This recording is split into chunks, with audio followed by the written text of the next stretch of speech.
اللہ اکبر، میرے نبی، میرے پیارے نبی کہ ہم نے یہ تکلیفوں کا صلہ دیا.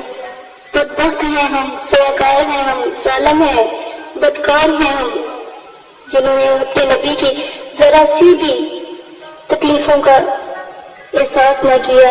اپنے میرے پیارے نبی کی جتنی بھی تکلیفیں تھے، دکھ تھے، ہم نے کبھی ان کی راتوں کا رونا نہ ہم نے کبھی سوچا کہ انہوں نے ہمارے لیے کیا تکلیفیں برداشت کی.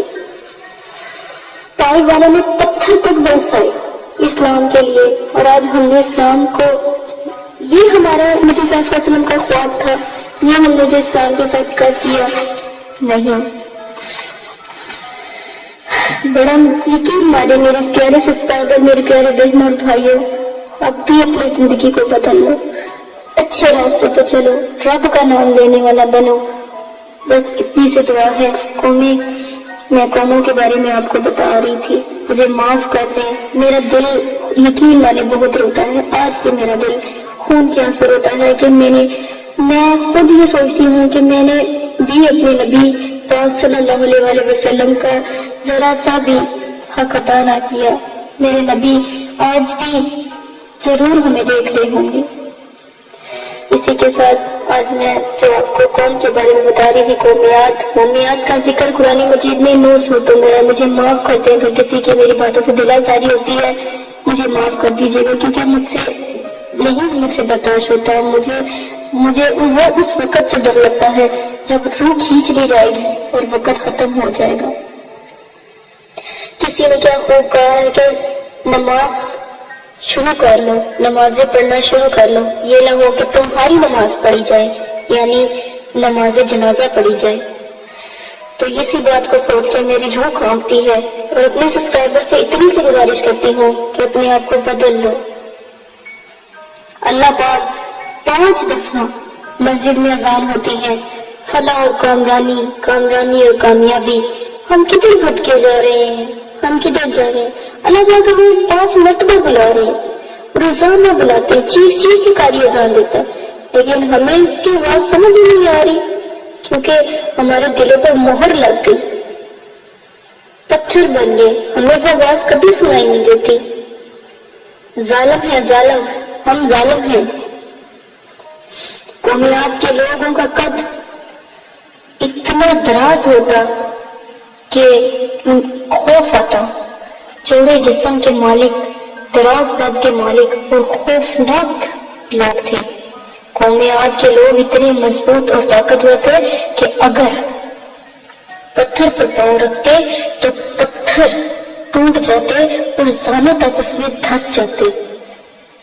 قومیات کی بستیاں کس جگہ پر تھی؟ قومیات کی بستیاں خضر موت اور یمن کے شمال میں بحرین کے کنارے پھیلی ہوئی تھی، اور آج بھی یمن کے علاقوں میں کہیں نہ کہیں قومیات کی آپ کو بستیاں ضرور ملیں گی. قومیات آج قبیلہ حضرت حود علیہ السلام کے پردادا عاد بن اوس کے نام سے منسوب تھا.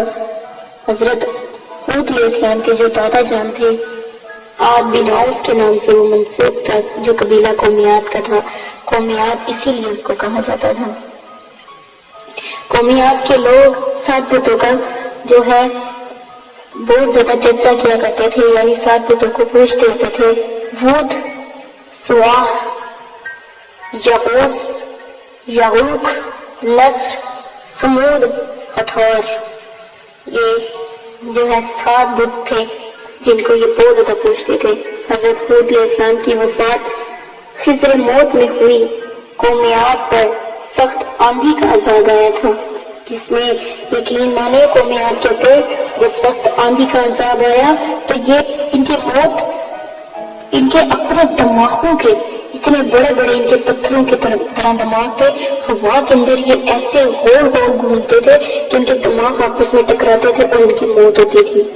جب اللہ تعالیٰ نے قومیات کو اس دنیا سے غارت کیا تو اس کے بعد قوم سمود، اس کا میں پہلے بھی آپ کو بتا چکی ہوں، بہت بلند تو یہ بھی قوم تھی، لیکن قوم سمود نے ان کے شکستہ مقاموں پر قبضہ کر لیا. یعنی قومیات کی جب غارت ہوئی، قومیات کو جب اللہ پاک نے اپنے عذاب سے مارا، تو پھر قوم سمود کا شروعات ہوئی قوم سمود کی، اور انہوں نے جو ان کے شکستہ حال مکان تھے یا جن پر یہ رہتے تھے قوم عاد، تو پھر قوم سمود نے اس پر قبضہ کر لیا اور ان کو اثر نو تعمیر کر لیا، یعنی دوبارہ سے کی تعمیرات کی شروع کر دی۔ اور یقین مانی قوم عاد جب اللہ کا ان پر عذاب آیا تو آپس میں دماغوں کے ساتھ یہ دھڑک سے آواز آتی تھی، کہتے تھے، اور یہ پھٹ جاتے تھے۔ یہ دماغوں کے پھٹنے سے ایسا عذاب ان کے اوپر آیا کہ دماغوں کے پھٹنے سے یہ مرے۔ اور اسی طرح پھر قوم سمود کے اوپر بھی اللہ کا عذاب نازل ہوا، تو پھر یہ بھی پھر آپ کو پتہ ہے ایک قوم تھی جو بندر بنا دی گئی تھی۔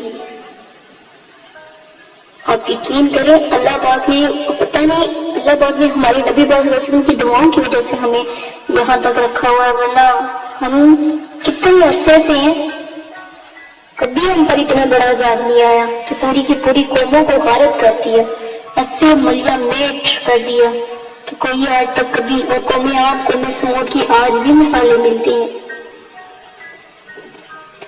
دعا کرتی ہوں کہ ہمارا کبھی بھی ان جیسا حال نہ ہو، نہ ہمارا ابن خلف جیسا حال ہو، نہ حمان جیسا حال ہو، کبھی بھی ان جیسے کے ساتھ ہمارا کبھی اٹھنا نہ ہو۔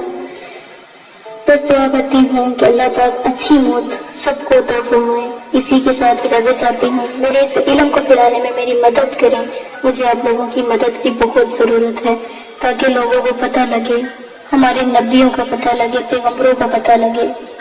ٹھیک ہے، میری باتوں سے اگر کسی کی بڑی تکلیف ہوتی ہے، دل آزاری ہوتی ہے، تو مجھے معاف کر دیں، کیونکہ مجھے تکلیف ہوتی ہے۔ میں چاہتی ہوں جتنا میرے اندر درد چھپا ہے کاش آپ لوگوں کے اندر پیدا ہو جائے، اور آپ لوگ بھی اس درد کو پھیلانے میں میری مدد کریں۔